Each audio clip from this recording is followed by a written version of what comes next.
Guys, nililinisan namin yung platform.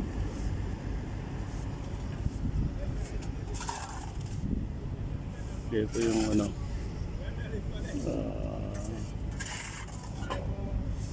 umpisa namin itong rito 600 millito. Guys, ano, kailangan nakahanda talaga ng linis para maglalagay ng marking. Yan, ito 600 thickness ito. Para nito ng 16 meters. Okay.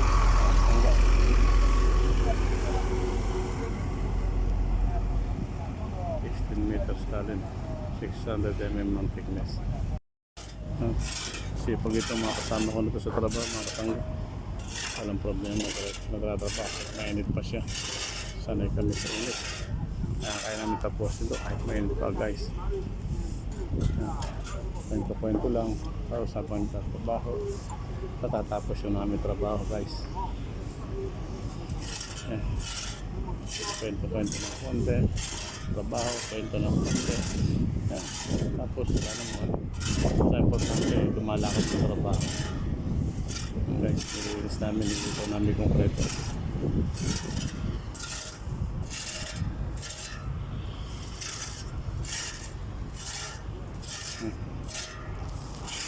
Linis na ha. Alis namin alikabak sa trabaho na konkreto.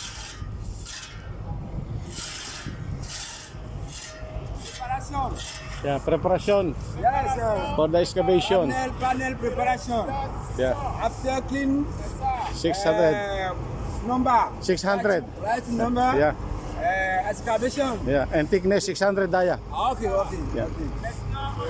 Yeah. Preparation. Yeah. So they knows what they are doing right now. We are preparing the platform, and then we are put the marking every 7 meters. Yeah.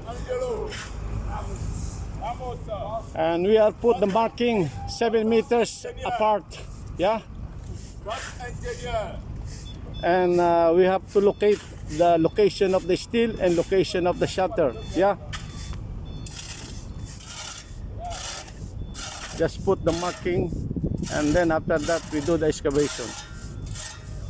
Yan guys, diretso lang paghahanda natin.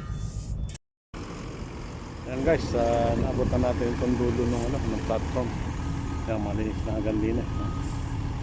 So next na, lalagyan natin ng marking every 7 meters yung panel. So lalagyan natin ng division every 7 meters. Lalagyan natin marking. Yun yung lapad yung hukayin natin guys. So yung panel excavation natin 600 mm ng thickness. Isipot ito mga tao natin.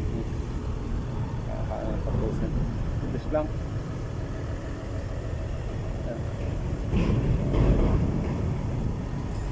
Tapos na hanggang doon. Napag-abot na namin guys. So kung kita nyo, ito yung guide board. Sigap mo na po ng guide board.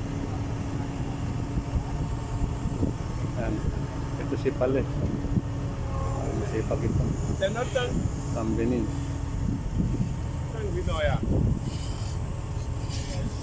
Hi Pale. Masipag itong dalawa na ito guys. Yan guys. Patapos tayo kung pag-release nitong ipapon ng platform. So yung guide wall natin 600 mm.